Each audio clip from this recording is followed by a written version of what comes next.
Each autumn, I look forward to crisp, cool mornings, vibrant foliage, the return of pumpkin spice, and the chance to experience a new year of Call of Duty multiplayer. Oh, for f***'s sake.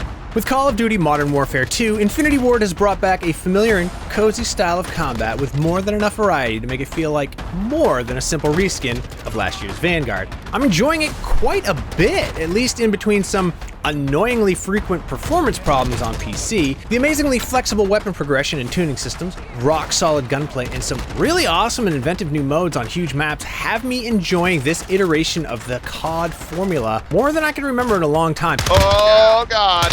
It's still exactly the kind of Call of Duty experience you expect, but it shifts focus enough to where it feels distinct and different, and it's easily my favorite Call of Duty multiplayer game of the last few years.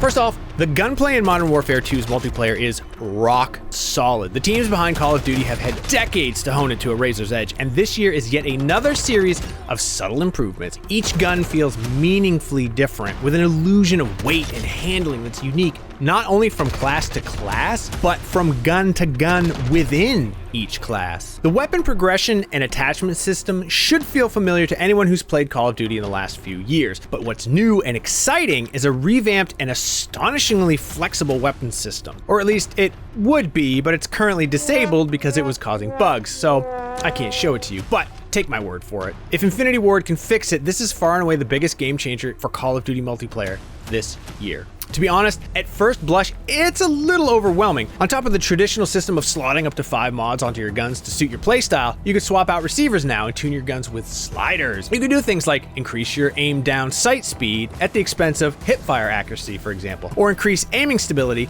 at the expense of walking speed while aiming. It basically lets you craft your own custom weapon. I hope it comes back soon because it's one of the best improvements to the COD formulas I've seen in a long time. As for this year's batch of modes, Modern Warfare 2 sees the return of the familiar free-for-all deathmatch and kill confirmed among others, but it also adds some new ways to play that shake things up. New this year is Prisoner Rescue, which is really similar to VIP Escort from Cold War. Actually, no way, it's pretty much the same thing, but instead of escorting VIPs to the exfil, you carry prisoners, or kill them, depending on which side you're on. This is another mode with no respawns like Knockout and Search and Destroy, and I usually opt out of those because I don't like all the downtime, but this one earned its spot on my playlist because it's pretty fast-paced if you're on a good team.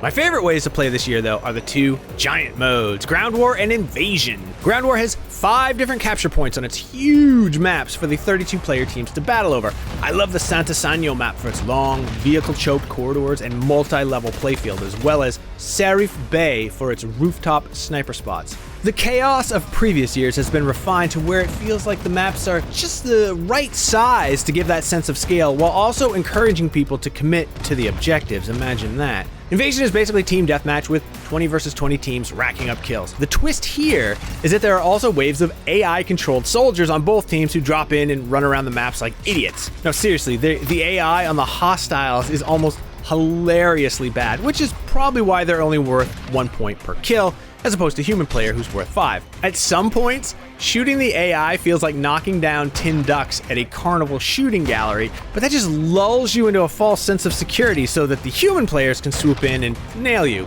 Thanks, sniper. And those brainless bullet catchers filling gaps in the large maps where otherwise you might not see any action. I've spent the majority of my time so far on these giant maps. All in all, I'm really pleased with the maps this year. I haven't had a single one pop up in the rotation that made me cringe. Even the maps I don't get too excited about, like Farm 18 and the Breenberg Hotel, are still pretty solid. Right now, my favorites are probably Tarak and Embassy, thanks to their layouts and the way they encourage movement. But again, there are no duds among the 11 or so maps currently in rotation. Side note, there are actually 16 maps, but apparently some of them have been taken out of rotation. They accommodate almost every playstyle in every map, whether you're a running gun close quarters killer or you prefer to hang back and snipe. One thing I definitely noticed a lot across all of the maps, random graphical glitches. I ran into odd problems like quick flashes where I could see my desktop for a second, or it would crash after a match and then apply an update. You could see a lot of this happening in the footage that I captured, actually. There were also times when the frame rate on the big maps would drop to the point where I couldn't make a shot. It's very frustrating, especially since I switched to the performance presets and saw no improvement in the problems. I'm definitely not alone there. The Steam store page is filled with technical complaints right now. There's also a third-person mode called Third-Person Mosh Pit. It's what you're used to playing in multiplayer. It's in third person now. It's kind of fun, actually. It definitely changes up how I approach running and gunning, since I was aiming with a reticle on screen rather than down sights or scoped, and obviously you can peek around corners. It's a fun change of pace, and probably more familiar if you're used to playing something like Fortnite, but honestly, it's not a mode I see myself spending too much time in. Finally, one of the most surprising modes this year, and one I absolutely love, is Spec Ops Cooperative. There are 3 different scenarios for you and a friend or a rando to drop into, hit sites Alpha, Beta, and Charlie, and then exfil out. It's on the chopper.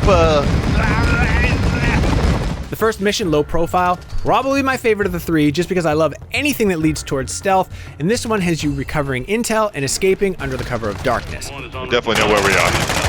Denied area is the second scenario. It's also a lot of fun because it requires you to steal vehicles to reach the surface-to-air missile batteries you need to take out, which leads to some hilarious moments. Yes! The final scenario, Defend Mount Zaya, probably my least favorite because it requires you to survive several waves of the same extremely stupid AI as you battle in Invasion mode. It's still fun though. All 3 give off some serious Metal Gear Solid 5 vibes, which is a good thing. I hope Infinity Ward continues to release Spec Ops scenarios because it was an unexpected delight, but as fun as it is to play through them, I can't really see myself going back too much once I hit that 3-star rating. The always controversial skill-based matchmaking is back this year. While it didn't bother me too much in years past, I think I'm starting to come around on it in a negative way. For those unfamiliar, SBMM is a system that ensures you're only playing in matches against people of or near your current skill level. I used to be okay with this, because it does suck when you're playing against some high-level player and the match is tilting heavily in their favor. But at the same time, if I actually do improve my skills, I get bumped up to a higher level against people just as good, so I don't feel like I'm being rewarded for getting better.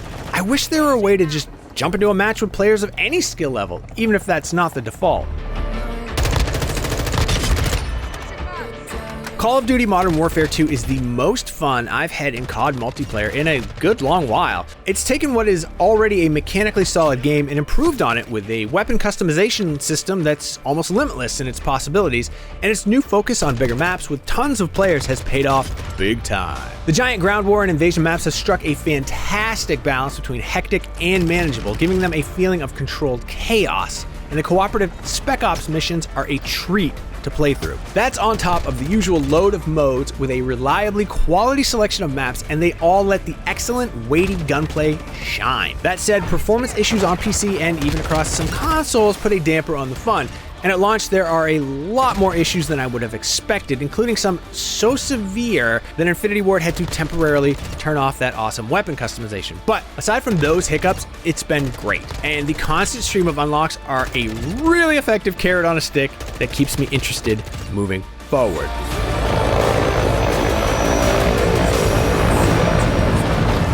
For even more Call of Duty Modern Warfare 2, check out our review of the single-player campaign. And for everything else, keep it right here on IGN.